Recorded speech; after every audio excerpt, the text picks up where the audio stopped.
Hello everyone and welcome back. In our last lecture, we looked at the different theories and historical perspectives on hypnosis, from dissociation to sociocognitive role theory. Today, we're turning to a very practical question.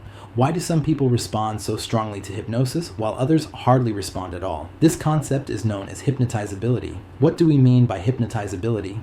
Hypnotizability refers to the degree to which a person is able to enter a hypnotic state and respond to hypnotic suggestions. Some people can experience deep trance quickly with vivid imagery and strong suggestive effects. Others might only experience mild relaxation or no noticeable shift at all. What's fascinating is that hypnotizability is not random. It can actually be measured, and it tends to be relatively stable across a person's life, like a personality trait. Measuring hypnotizability. Over the years, psychologists have developed standardized scales to measure hypnotic responsiveness. These assessments don't just measure imagination. They capture a person's ability to focus attention, accept suggestions, and allow experiences to unfold without resistance. Research on hypnotizability.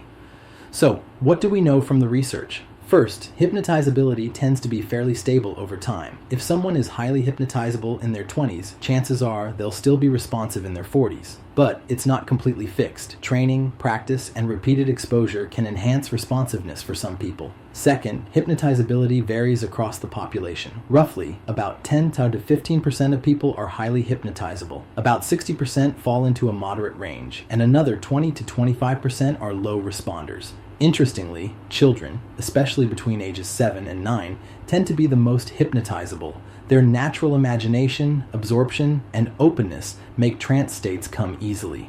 Traits linked to hypnotizability.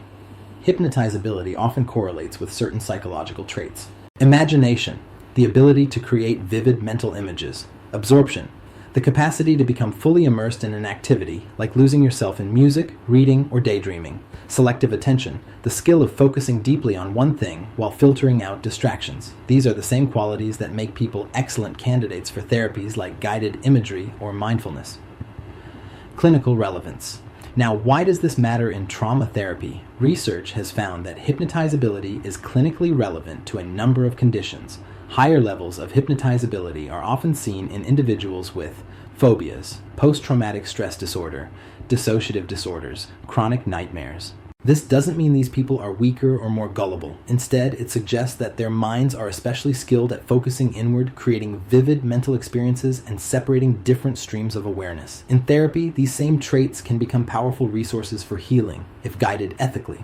Neurological mechanisms. From a neurological standpoint, hypnotizability is linked to differences in attentional processes. Brain imaging studies show that highly hypnotizable people often display enhanced connectivity in brain regions tied to focused attention, altered activity in regions that process self-awareness and control, greater ability to shift into altered states of consciousness. These findings support the idea that hypnotizability is not just about personality or motivation, but about genuine neurocognitive differences. Key takeaways. So, let's summarize today's lecture. Hypnotizability refers to how responsive someone is to hypnotic suggestion. It can be measured using standardized scales like the Stanford or Harvard tools, or through simple behavioral tests. About 10-15% of people are highly hypnotizable, most are moderate, and some are low responders. Hypnotizability correlates with traits like imagination, absorption, and selective attention. Clinically, it's relevant to trauma-related conditions, and it reflects real differences in how the brain processes attention and consciousness. In our next lecture, we'll go deeper into the mechanisms of action, how exactly hypnosis works, from induction to suggestion, and the stages that make up a typical hypnotic session. We'll also discuss why safety and ethics are absolutely critical when working in this space. The Stanford Hypnotic Susceptibility Scales are some of the most widely used. Here, individuals are guided through a hypnotic induction and then given a series of test suggestions, like experiencing arm heaviness, visual hallucinations, or post-hypnotic amnesia. Their responses are scored to determine their level of hypnotizability. The Harvard Group Scale of Hypnotic Susceptibility allows for group testing, where multiple people go through the induction and suggestion process at once.